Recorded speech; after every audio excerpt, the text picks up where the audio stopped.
Good morning, students. Today we are going to start with a new chapter, Structural Changes in the Indian Economy After Liberalization. Government has done these changes due to various reasons. In 1991, the government decided to open up the Indian economy and usher into the market economy from the previous control economy. 1991 में government को ऐसा लगा कि government अपने जो controls हैं economy में उसको ख़त्म कर दे and they will open the economy as a market economy. India was going through an economic crisis because of an issue with the balance of payments. और इंडिया में इकोनॉमिक क्राइसिस बहुत हो रहे थे उस समय.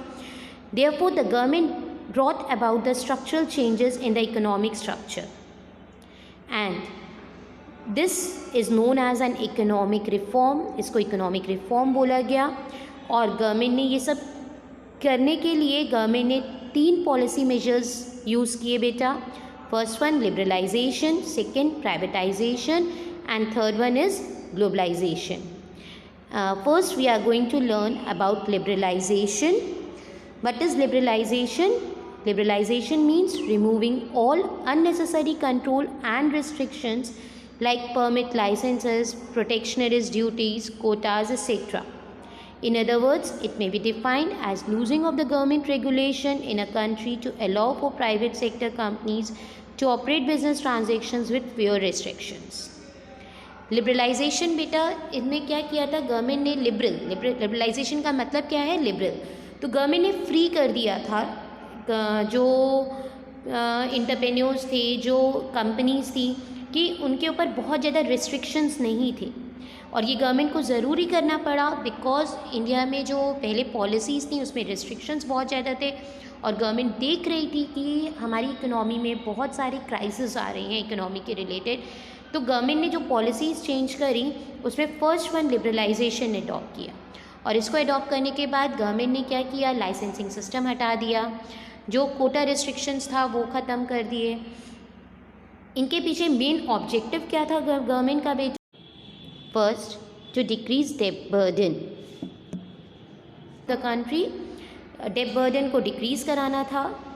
Second, to expand the size of the market. अपना market area बढ़ाना था क्योंकि मार्केट एरिया हमारा बहुत लिमिटेड था, पहले कंट्रोल था, हम विद इन द इकोनॉमी ही काम करते थे.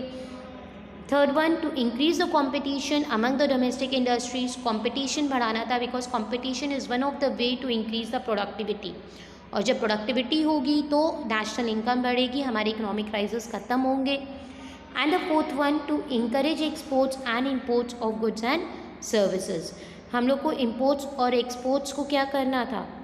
इंकरेज करना था. क्योंकि हम यहाँ पे पहले जो हमने रिस्ट्रिक्शंस लगाए हुए थे उन रिस्ट्रिक्शंस को हटाना है. क्योंकि गवर्नमेंट ये समझ चुकी थी इस समय कि ये इकोनॉमिक क्राइसिस दूर करने हैं तो हमने अपनी इकोनॉमी को मार्केट इकोनॉमी बनाना पड़ेगा, फ्री इकोनॉमी बनाना पड़ेगा, बाहर लेके आना पड़ेगा, जिससे हमारी इकोनॉमी ये क्राइसिस से बाहर आ पाए. Now features of liberalisation policy. जब लिबरलाइजेशन पॉलिसीज अडॉप्ट करी उसमें क्या क्या था बेटा? First one, abolition of licensing. License required for the establishment of industries were abolished.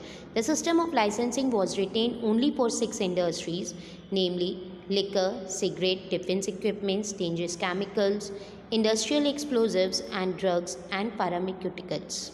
इन्होंने क्या कहा? पहले हर एक इंडस्ट्री को इस्टेब्लिश करने के लिए लाइसेंस की रिक्वायरमेंट होती थी.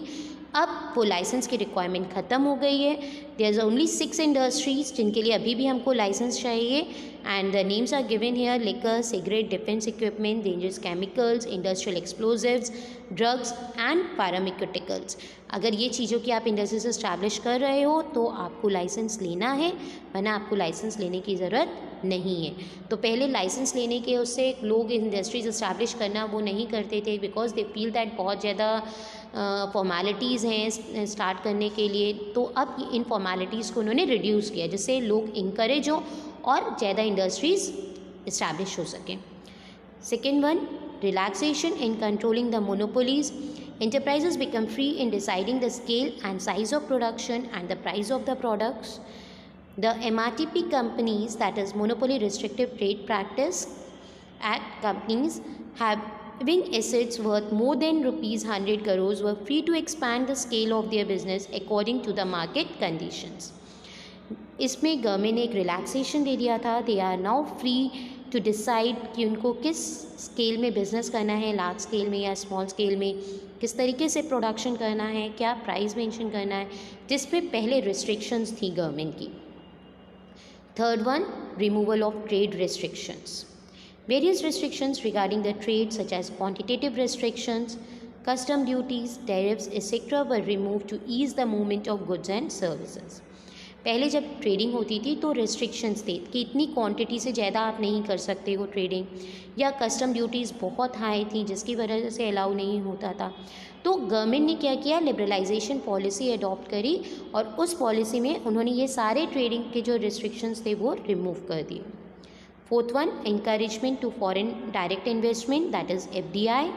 It emphasized was laid to encourage the competition in the market and to attract foreign direct investment from the other countries. इसमें उन्होंने क्या कोशिश करी कि जो FDI था वो इंक्रीज़ किया जाए, क्योंकि जब बाहर की कंट्री यहाँ पे आके इन्वेस्ट करेगी तो हम लोगों का प्रोडक्शन बढ़ेगा, क्योंकि इन्वेस्टमेंट पैसा चाहिए प्रोडक्शन बढ़ाने के लिए और इंडिया के पास इतना मनी नहीं है. तो लिबरलाइजेशन में गवर्नमेंट ने क्या किया, FDI को ज़्यादा अट्रैक्ट किया, फॉरेन डायरेक्ट इन्वेस्टमेंट्स, जिससे इंडिया के अंदर कॉम्पिटिशन्स बढ़े और इन्वेस्टमेंट्स बढ़े. I hope it is clear now the features of liberalisation. And now we are going to learn about the significance of liberalisation policy. First one, policy of liberalization has tried to overcome the problem of control Raj, such as problems of uncalled delays, corruptions, etc. बेटा liberalisation जब start हुआ था तो उसने control राज की problems ख़त्म कर दी थी, क्योंकि बिफोर लिबरलाइजेशन करप्शंस बहुत ज़्यादा बढ़ रहा था, ब्यूरोक्रेटिक चीज़ें बहुत ज़्यादा हो रही थी, अनकॉल्ड डिलेज़ हो रही थी चीज़ों के ऊपर.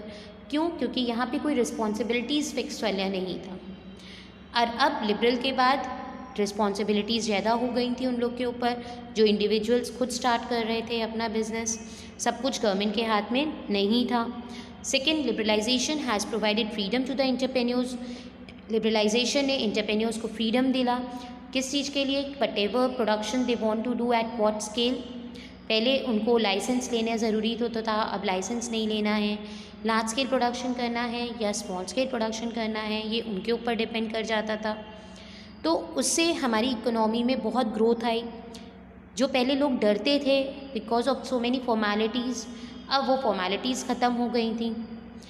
Third one, liberalisation policy has injected a spirit of competition in the economic system and has encourage the entrepreneurs to undertake investments. और लिबरलाइजेशन पॉलिसी अडॉप्ट करने से हमारी इकोनॉमी में कंपटीशन बढ़ गया था, बिकॉज अब हम लोग की इकोनॉमी थोड़ी सी लिबरल हो चुकी थी. पहले जो रिस्ट्रिक्शंस थे ट्रेडिंग में वो सब हट चुके थे. और जब कंपटीशन इंक्रीज़ होता है तो प्रोडक्टिविटी होती है बेटा, रिसोर्सेज का फुल यूटिलाइजेशन होता है, तो उनके सारे एडवांटेजेस मिलने लग गए थे, जिसकी वजह से एंटरप्रेन्योर्स और मोटिवेट होते थे इन्वेस्टमेंट्स के लिए. और जब ये सब होगा तो इकोनॉमी डेवलप करेगी, और जो हमारे इकोनॉमिक क्राइसिस थे वो इकोनॉमिक क्राइसिस क्या होने लगे, ख़त्म होने लगे. I hope it is clear about the liberalisation. Thank you students.